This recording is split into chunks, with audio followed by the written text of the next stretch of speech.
नमस्कार। मध्य प्रदेश को लेकर सियासी हलचल तेज हो चुकी है और उसी बीच मध्य प्रदेश को लेकर 230 विधानसभा सीटों पर जी न्यूज का चौंकाने वाला सर्वे के आंकड़े सामने आ चुके हैं, क्योंकि काफी कुछ अब हलचल मध्य प्रदेश को लेकर सामने आ रही है और जिस कार के अब आंकड़े बनते नजर आ रहे हैं, क्योंकि मध्य प्रदेश को लेकर जिस कार की योजनाएं यहां पर सामने आ रही हैं, उसके बाद मध्य प्रदेश को लेकर जी न्यूज के ओपिनियन पोल के हिसाब से इस वक्त किसका पलड़ा भारी नजर आ रहा है। आज विधानसभा चुनाव तो मध्य प्रदेश में किसकी सरकार बन सकती है, इस पर सबसे ताजा और सबसे महत्वपूर्ण आंकड़े सामने आ चुके हैं, क्योंकि मध्य प्रदेश चुनाव सबसे महत्वपूर्ण माना जा रहा है, क्योंकि आने वाले लोकसभा चुनाव के लिए मध्य प्रदेश का जो रिजल्ट होगा वो सेमीफाइनल की तरह देखा जा रहा है, क्योंकि काफी हलचल मध्य प्रदेश में देखने को मिली है। ज्योतिरादित्य सिंधिया अब बीजेपी में आ चुके हैं। उसके बाद मध्य प्रदेश में पहला विधानसभा चुनाव होगा, तो क्या कुछ आंकड़ा बन सकता है मध्य प्रदेश को लेकर, क्या आंकड़ा यहाँ सामने आ रहा है, जिस पर जी न्यूज मर्टराइज का जो सर्वे है वो 23 मई से लेकर 11 जून के आंकड़ों के हिसाब से किसकी यहाँ पर आंकड़ा और किसकी सरकार बन सकती है, इस पर एमपी को लेकर सभी 230 सीटों पर सबसे चौंकाने वाले सर्वे के आंकड़े सामने आ रहे हैं, कुछ महत्वपूर्ण मुद्दों के साथ, और उसके बाद आपको फाइनल आंकड़े दिखाएंगे। देखिए, बात करते हैं मुख्यमंत्री के तौर पर यहाँ पर जनता किसे पसंद इस समय करती नजर आ रही है। शिवराज सिंह जी चौहान यहाँ 36% लोगों की यहाँ पसंद बने हुए हैं, क्योंकि वर्तमान में मुख्यमंत्री है, जिन कामकाज की शैली है वो कहीं ना कहीं जनता को पसंद इस समय आ रही है। लेकिन जिस कार का अब माहौल बना है, जिस कार की योजनाएं यहाँ पर आ रही है, कमलनाथ ने भी बड़े बड़े दावे किए हैं। 5 गारंटी योजना के तहत वो चुनावी मैदान में उतर चुके हैं, जिसमें प्रियंका गांधी ने यह चुनावी आगाज कर दिया है। दिग्विजय सिंह 6% लोगों का मानना है कि वो मुख्यमंत्री बन सकते हैं, पसंद है। ज्योतिरादित्य सिंधिया 10% लोगों की पसंद है। नरोत्तम मिश्रा 3%, जीतू पटवारी यह 9% है, और अन्य की बात की जाए तो यहाँ 13% लोगों की पसंद अन्य भी चेहरे हो सकते हैं, जो अनुमान यहाँ पर मर्टराइज जी न्यूज ने लगाया है। इसके अलावा अगर बात की जाए तो मध्य प्रदेश का सबसे महत्वपूर्ण मुद्दा इस समय कौन सा नजर आ रहा है। देखिए, रोजगार ही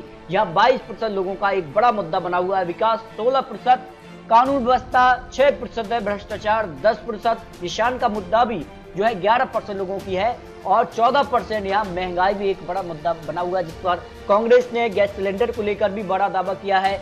बिजली बिल हाफ की बात की है, 100 यूनिट बिजली फ्री का वादा भी किया है। 2 लाख कर्जा माफ को लेकर भी चुनावी वादे यह कांग्रेस के लिए सामने आ रहा है। तो कांग्रेस को भारत जोड़ो यात्रा से क्या चुनावी फायदा होगा, ये भी एक बड़ा मुद्दा बना हुआ है। तो बहुत अधिक कहने वाले हैं 21% की इससे फायदा होगा, थोड़ा फायदा होगा, ऐसे 28% है, कोई फायदा नहीं होगा 48%, और कोई राय इस पर नहीं दी है 3% लोग ऐसे आ जाते हैं, जो जी न्यूज मर्टराइज का ओपिनियन पोल मध्य प्रदेश को लेकर सामने आ रहा है। अगर बात की जाए तो किसको कितनी सीट यहाँ पर जो है रीजन वाइज आंकड़े सामने आ रहे हैं। इसमें अगर बात की जाए तो मालवा जो आदिवासी रीजन है, इसमें 28 सीटें आती हैं, या बीजेपी 11 से 15 सीटों पर जीत हासिल कर सकती है, कांग्रेस 12 से 17 सीट, और अन्य की बात की जाए तो 1 से 2 सीट जा सकती है। यानी मालवा आदिवासी जो रीजन है 28 सीटों पर यह कांग्रेस को बढ़त मिल सकती है, जिस प्रकार का माहौल यहाँ देखने को मिल रहा है। इसके अगर बात की जाए तो चंबल की 34 सीटें आ जाती है, जो कि कहीं ना कहीं एक महत्वपूर्ण है, और यहाँ पर अगर बात की जाए तो बीजेपी 15 से 20 सीट हासिल कर सकती है।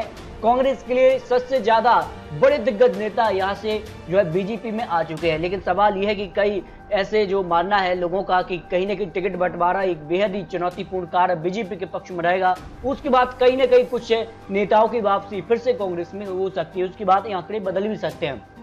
अन्य की बात की जाए तो अन्य के पक्ष में यहाँ 1 से 2 सीटें जा सकती है। इस तरह से अगर बात की जाए तो फिलहाल अगर बात की जाए ज्योतिरादित्य सिंधिया बीजेपी में, इसका फायदा बीजेपी को मिल सकता है चंबल रीजन को लेकर जो आंकड़ा बन रहा है। जबकि अगर बात की जाए तो मालवा उत्तर की 63 सीटें सबसे महत्वपूर्ण मानी जा रही हैं, तो यहाँ बीजेपी को 32 से 37 सीटें मिल सकती हैं।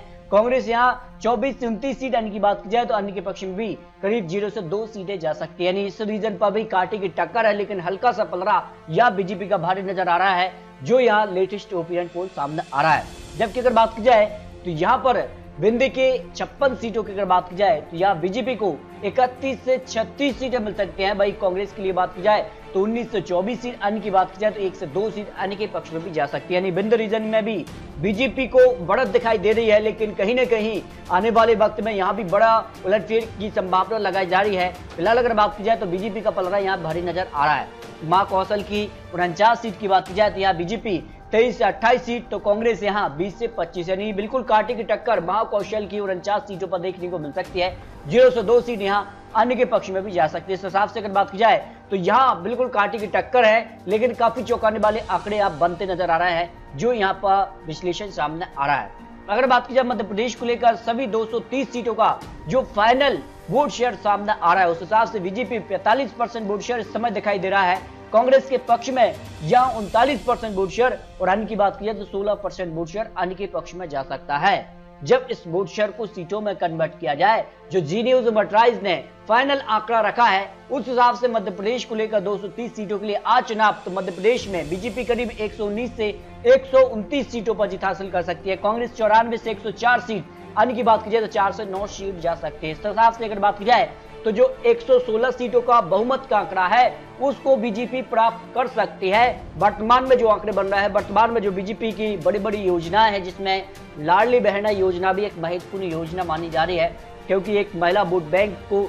यहाँ पर काफी कुछ फायदा मिलेगा, उसका उनको वोट शेयर के तौर पर फायदा मिल सकता है, जो जानकार यहाँ मान रहे हैं। इसके अलावा बात की जाए तो जिस प्रकार की योजनाएं मध्य प्रदेश सरकार यहाँ पर रख रही है, उसके बाद मध्य प्रदेश में भी काफी हलचल है, लेकिन कमलनाथ ने भी यहाँ पर 5 गारंटी योजना के तहत यहाँ चुनावी मैदान में उतरी है, तो उससे कहीं ना कहीं जनता को फायदा मिल सकता है। इस तरह से मध्य प्रदेश को लेकर जो ओपिनियन पोल जी न्यूज ने रखा है, उस हिसाब से मध्य प्रदेश में आज विधानसभा चुनाव, तो फिर बीजेपी को बहुमत का आंकड़ा मिल सकता है, लेकिन कांग्रेस कड़ी टक्कर देती नजर आ रही है। लेकिन आने वाले वक्त में यह किस प्रकार की चुनावी वादे और चुनावी जनसभाएं होगी और किस प्रकार के टिकट बंटवारे होते हैं, ये भी काफी महत्वपूर्ण हो जाता है, क्योंकि टिकट बंटवारा सबसे महत्वपूर्ण होगा, क्योंकि 25 से ज्यादा बड़े यहाँ पर नेता बीजेपी में गए थे कांग्रेस के। अगर टिकट बंटवारे में कुछ बड़ा उलटफेर होता है तो फिर आंकड़े भी बड़े उलटफेर के साथ आ सकते हैं। तो आपको क्या लगता है, अपने रखिए। आपको बता दिए चुनावी आंकड़े चुनावी अनुमान है, आने वाले वक्त में ये आंकड़े बदल भी सकते हैं। तो मिलते दोस्तों और लेटेस्ट और महत्वपूर्ण विश्लेषण के साथ, तब तक के लिए जय हिंद, जय भारत।